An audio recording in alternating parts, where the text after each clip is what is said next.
हमारा टॉपिक है our environment. Environment क्या होता है? जो हमारे आसपास सराउंडिंग में वाटर है, एयर है, लैंड है, फॉरेस्ट है, वो सब मिलके क्या बनाते हैं? हमारा एनवायरनमेंट बनाते हैं। ठीक है। जो हर एक animal, every animal has special feature, कि जो हर एक एनिमल है उसके पास क्या होता है? कुछ एक स्पेशल फीचर्स होते हैं। फीचर्स क्या होते हैं? गुण। यानी कि हर एक एनिमल में कुछ ना कुछ स्पेशल फीचर्स होते हैं। ठीक है। डिफरेंट एनिमल्स जो होते हैं वो कहाँ पाए जाते हैं? डिफरेंट हैबिटेट्स में रहते हैं। हैबिटेट क्या होता है? आवास।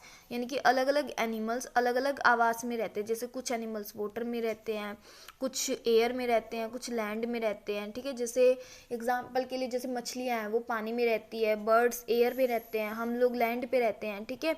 तो हर एक ऑर्गेनिजम्स क्या है? अपने एनवायरनमेंट में कैसे जीवन यापन कर रहा है, कैसे वो जीवन जी रहा है अपने स्पेशल फीचर्स के कारण। ठीक है। उसके बाद है हमारा टॉपिक अडेप्टेशन। अडेप्टेशन क्या होता है? कि एनिमल्स को कि उसके नेचुरल हैबिटेट में सरवाइव करने के लिए कुछ स्पेशल फीचर की ज़रूरत होती है। ठीक है। वो स्पेशल फीचर्स जिसकी हेल्प से जो प्लांट्स और एनिमल है वो किसी पार्टिकुलर एनवायरनमेंट में सरवाइव करते हैं, उसको क्या बोलते हैं? हम अडेप्टेशन। ठीक है। जैसे एग्जांपल के लिए मान लो मछली है वो पानी में रह सकती है, लेकिन हम लोग क्या पानी में रह सकते हैं? नहीं रह सकते ना। क्यों? क्योंकि जो पानी है, पानी में जैसे हम पानी में जाते हैं थोड़ी देर के बाद ही क्या होने लगेगा? हमारा दम घुटने लगेगा। ऐसा क्यों होता है? क्योंकि मछलियों के पास तो क्या होते हैं? गिल्स होते हैं। ये उनका स्पेशल फीचर है कि उनके पास गिल्स है। लेकिन हमारे पास गिल्स होते हैं? नहीं, हमारे पास क्या होते हैं? लंग्स होते हैं। ठीक है। तो इसलिए हम लोग पानी में वैसे सर्वाइव नहीं कर सकते जैसे कि मछलियाँ कर सकती है। ठीक है। उसके बाद नेक्स्ट टॉपिक है हमारा टाइप ऑफ अडेप्टेशन। अडेप्टेशन कितने टाइप के होते हैं? दो तरह की। पहला है स्ट्रक्चरल अडेप्टेशन, दूसरा होता है बिहेवियरल अडेप्टेशन। स्ट्रक्चरल अडेप्टेशन क्या होती है? कि कई बार क्या होते हैं, जैसे अगर मान लो और कोई भी ऑर्गेनिज्म है, अगर उसकी स्ट्रक्चर ही इस तरह की है कि जिसके कारण वो अपने एनवायरनमेंट में अडेप्ट कर सकता है, अपने एनवायरनमेंट में सर्वाइव कर सकता है, तो उसको क्या बोला जाता है? Structural adaptation. एग्जाम्पल के लिए उसका कलर या उसकी बॉडी के ऊपर कुछ ऐसा कुछ बना हुआ है जिसके कारण क्या क्या हो सकता है? वो अपने एनवायरनमेंट में सर्वाइव कर सकता है। ठीक है। बिहेवियरल अडेप्टेशन क्या होता है? कि कई बार ऑर्गेनिजम्स क्या होता है, उनका बिहेवियर ही ऐसा होता है जिसके कारण वो अपने एनवायरनमेंट में सर्वाइव कर सकते हैं। जैसे एग्जाम्पल है डेजर्ट। डेजर्ट में क्या होता है? गर्मी होती है बहुत ज़्यादा, तो वहाँ पे स्नेक्स किस कारण से सर्वाइव कर सकते हैं? क्योंकि वहाँ पे स्नेक्स सिर्फ और सिर्फ छाया में रहते हैं। ठीक है ना। वहाँ पे स्नेक्स छाया में रहते हैं, इस कारण से वो लोग डेजर्ट्स एरिया में, रेगिस्तान वाले एरिया में सर्वाइव कर सकते हैं। ठीक है। यही कारण होता है कि जो सांप होते हैं हमें ज़मीन के नीचे ज़्यादातर पाए जाते हैं। उसके बाद है जो ऑर्गेनिजम्स हैं वो जो अपने हैबिटेट में सरवाइव कर सकते हैं, उनको हम क्या कहते हैं? कि वो अपने एनवायरनमेंट में पूरी तरह से अडेप्ट हो चुके हैं, पूरी तरह से वो अपने एनवायरनमेंट में ढल चुके हैं। ठीक है। वो जो एनिमल सरवाइव करते हैं, ठीक है, जो एनिमल अपने एनवायरनमेंट में सरवाइव करते हैं, वो जो उनका एनवायरनमेंट है वो उन्हें क्या प्रोवाइड करता है? To protect themselves for enemies. मतलब जो उनका एनवायरनमेंट है, जहाँ पे उनको रहना है, उनका हैबिटेट, उनको अब उनके दुश्मनों से बचने में, एनिमीज का मतलब क्या होता है? दुश्मन। उनके दुश्मनों से बचने में उनकी हेल्प करता है। To get food, air, water and light, कि वो अपने हैबिटेट से उन्हें क्या मिलता है? एयर मिलती है, फूड मिलता है, वाटर मिलता है, लाइट मिलती है। ठीक है। अगर मान लो बहुत ज़्यादा हाई या लो टेम्परेचर हो जाए, एकदम से ज़्यादा हाई टेम्परेचर हो गया या एकदम से लो टेम्परेचर हो गया, तो ऐसे टाइम पे भी वो क्या कर सकते हैं? इस सिचुएशन में भी वो डील कर सकते हैं अपने हैबिटेट की हेल्प से। उसके बाद है नेक्स्ट टॉपिक है हमारा अडेप्टेशन फॉर प्रोटेक्शन। ठीक है। प्रोटेक्शन के लिए वो अडेप्टेशन जो करते हैं, जिस तरह से वो ढल जाते हैं। अब we have already learned about different kinds of outer covering of animal. अब हमने क्या पढ़ लिया? कि जो एनिमल्स हैं उनके ऊपर अलग अलग तरह की आउटर कवरिंग होती है। ठीक है। और हम ये भी पढ़ चुके हैं कि उनका जो बिहेवियर है वो भी सबका अलग अलग होता है। ठीक है। यही था ना स्ट्रक्चरल। उसके बाद नेक्स्ट टॉपिक है हमारा अडेप्टेशन फॉर प्रोटेक्शन। ठीक है। जो हमने अभी क्या पढ़ा है, देखो हमने पढ़ा था ना स्ट्रक्चरल अडेप्टेशन और बिहेवियरल अडेप्टेशन। उस केस में हमने क्या पढ़ा था? कि जो डिफरेंट काइंड्स जो एनिमल्स होते हैं ना, उसके ऊपर क्या होती है? अलग अलग तरह की आउटर कवरिंग होती है, जिसके कारण वो अडेप्ट कर सकते हैं अपने अपने एनवायरनमेंट में। ठीक है। और इसी तरह से क्या होता है कि जो एनिमल्स होती है उनके पास अलग अलग तरह की बॉडी कवरिंग, मतलब उनका बिहेवियर भी क्या होता है? अलग अलग तरह का होता है, जिसके कारण वो क्या कर सकते हैं? अपने एनवायरनमेंट में अडेप्ट कर सकते हैं, अपने एनवायरनमेंट में ढल सकते हैं। ठीक है। तो जो बॉडी कवरिंग होती है ना एनिमल्स की, और उनका जो बिहेवियर होता है वो क्या करता है उनको उनके दुश्मनों से बचाने में मदद करता है। ठीक है, नेक्स्ट टॉपिक है हमारा बॉडी कवरिंग। जैसे एनिमल्स होते हैं, जैसे रेप्टाइल्स, रेप्टाइल्स का मतलब क्या होता है, छिपकली, रेंगने वाले जानवर होते हैं ना, उनको रेप्टाइल्स बोला जाता है। ठीक है, जो रेंगने वाले जानवर है रेप्टाइल्स है, और जो फिश है उनकी बॉडी के ऊपर क्या होता है, कुछ स्केल्स होते हैं। क्या होते हैं, स्केल्स होते हैं। टर्टल क्या होता है, कछुए, या फिर स्नेल, स्नेल आप लोगों ने देखा है ना, जो बहुत धीरे धीरे चलता है। ठीक है, snails and crab have shells, और उनकी शरीर के ऊपर क्या होती है, एक शेल बनी हुई होती है। ठीक है, एंड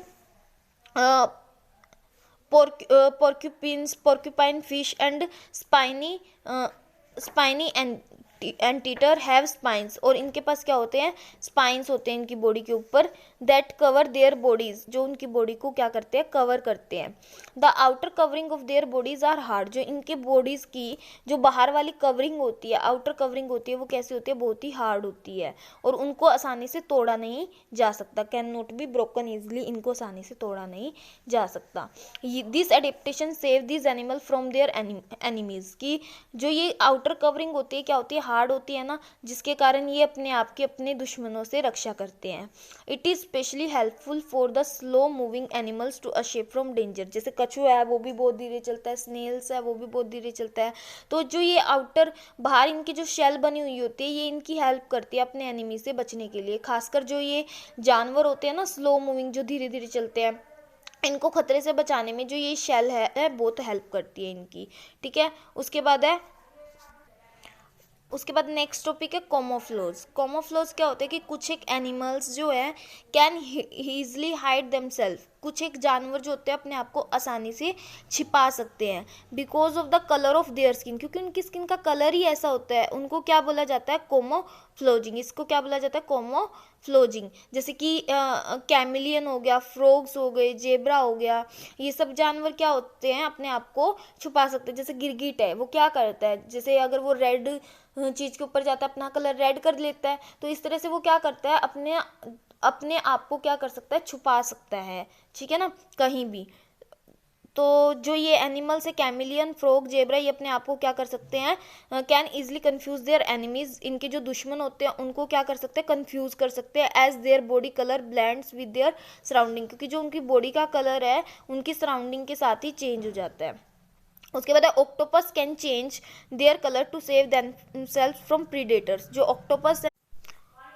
ऑक्टोपस क्या कर सकते हैं, उनका कलर चेंज कर सकते हैं ताकि वो किससे बच जाएं, प्रीडेटर से बचे रहें। ठीक है, उसके बाद नेक्स्ट टॉपिक है हमारा मूव इन ग्रुप्स।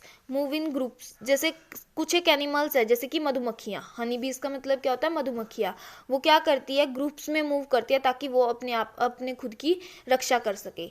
ठीक है, उसके बाद नेक्स्ट है मिग्रेशन।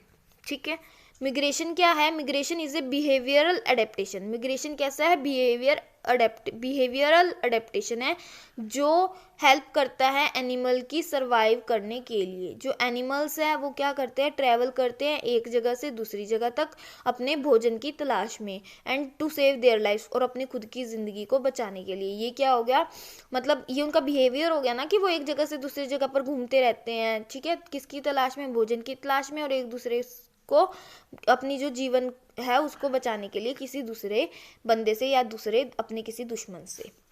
उसके बाद है स्ट्रॉन्ग लेग्स, की जो एनिमल्स है ना, जैसे कि डियर है, गैजल है, एंटेलोप है, उनकी क्या होती है, बहुत ही ज़्यादा स्ट्रॉन्ग लेग्स होती है, उनकी बहुत ही मजबूत टांगे होती है, ताकि वो क्या कर सके, बहुत ही तेज भाग सकते हैं जिसकी हेल्प से, and save themselves when in danger, और अब खुद को बचा सकते हैं जब वो किसी खतरे में होते हैं तो।